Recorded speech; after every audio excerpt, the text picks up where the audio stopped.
Oh, welcome, people, the internet, and YouTube, just like that, gaming back with another gameplay commentary for you guys from Black Ops 1. And holy shit, the Infinite Warfare hype train is full steam ahead for their launch in November. And I'm sorry, but this year, Call of Duty, I am not on said train. I am not buying into this hype. I'm not drinking your Kool-Aid, Activision, because I am sick and tired of the games not being geared towards the fans who've been with this series forever. I was talking with a friend this weekend about Call of Duty, and we were reminiscing about how great gaming was when, we had just left high school, 2009, 2010. And we talked about how Call of Duty perfected a formula. They perfected how to do FPS games. And then we said how angry we were that people cried for change when there didn't need to be. What they did was they took a game that was successful in COD 4 and just replicated the process with changing few things sometimes, picking something out here, putting something in there, and it worked. Then Ghosts happened.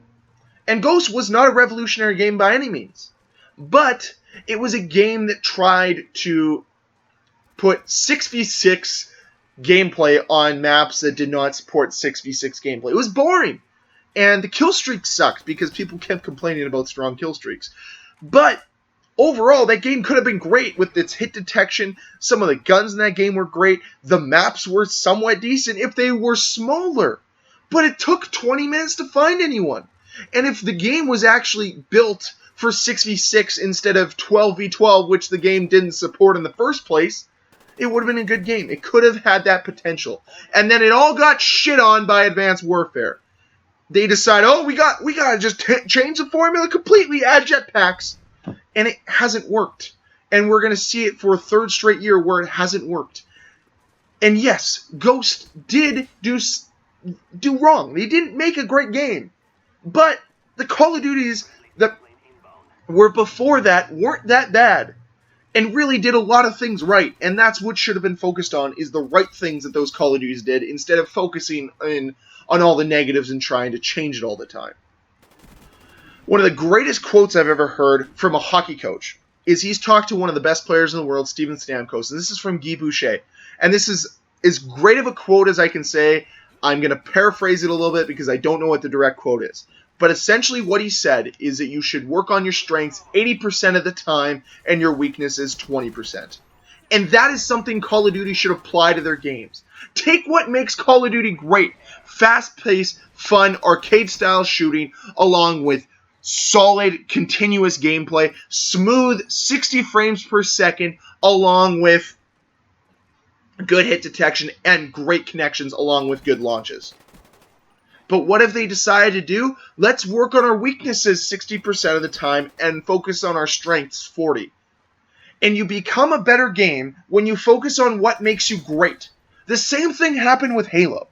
Halo decided to take what they didn't do right and focus on that opposed to focusing on what they do well.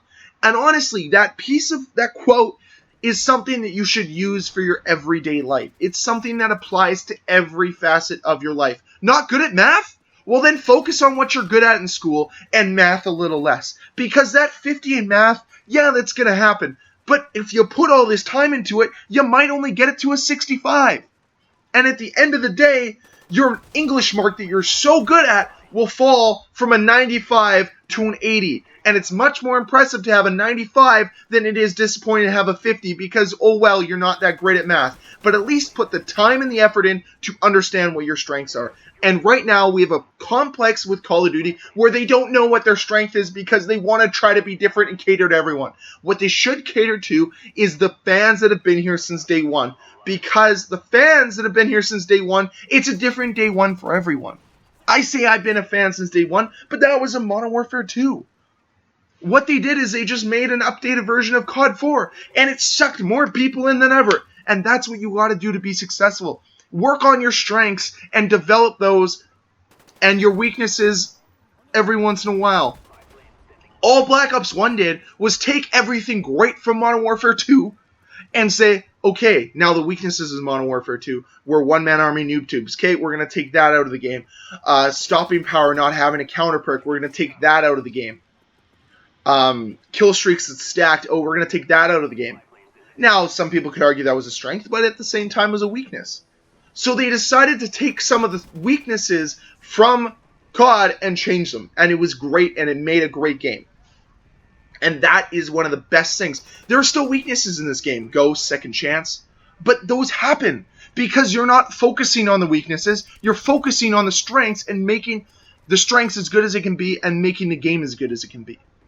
And this is why I'm not drinking the Kool-Aid for Infinite Warfare this year. This is why I'm not excited for Infinite Warfare. Because it's simply a game that has not focused on its strengths. What does Infinity Ward do well? Modern Warfare games. They knocked it out of the park with that series. And they killed it. And it should be something that is revered in our community. But we keep talking about the failures they've had because they don't do anything right anymore. Go back to basics. Do what made you successful with COD 4 and take 80% of those strengths and change 20% of its weaknesses. That's how you make great games. Instead of trying to wipe the slate clean every year. And I can't get around the mindset that we have to buy Modern Warfare Collection or Modern Warfare Remade or Remastered at a different time or in a Legacy Edition with Infinite Warfare. For me, I want to buy a game for $90. And then I want to use that other $30 to go eat wings with my friends. Go to McDonald's and buy 30 fucking cheeseburgers. I don't care. It's my $30. I don't need that for a season pass I'm not going to use and a game I'm never going to play. I have no problem spending $90 for a game that's 9 years old if it's going to be populated servers and going to work. Because what does that game have? Strengths and weaknesses that we know about and we understand. It's not a jumbled mess where it doesn't know what it wants to be. And we know what COD 4 is. It is what it is. And the new games just don't have that feel. They don't have that to them. And it's very disappointing to see. You know, and there's people you can go to right now that are hyping the game up by showing you pictures of guns and talking about features in the game. And I simply don't care. We're 4.5 months out. What, in 6 months these guys are going to be talking about the next Call of Duty? Call of Duty hype starts in December. And then runs till November, and then it gets wiped clean because we have to focus on the next one instead of our current one. We're so complacent with the fact that, hey, new is always better instead of focusing on what we have now. It's such a brush things over and we gotta be excited about something. Why don't you get excited about the game you currently have and support the game you currently have? It just doesn't make sense to me. And I know why the YouTubers do it, because it garners a lot of views. People want to see things about Infinite Warfare because they want to get excited for something. It's natural human instinct to get excited about things. But there's nothing to get excited about with this game. It's a rehashed game from a once marvelous studio, and to me, it's not something to get excited about. Wait until there's actual gameplay.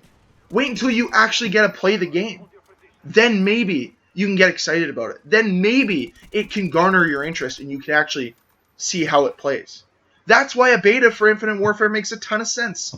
Will we see it? I hope so, but we definitely haven't heard anything about it yet. Hope you guys enjoyed the video. Please let me know your thoughts about Infinite Warfare hype, along with what you thought of this video down below in the comment section. If you enjoyed this video, please hit that like button. If you want to see more from me, please hit that subscribe button. Until next time, guys, just like that gaming, signing off. Peace.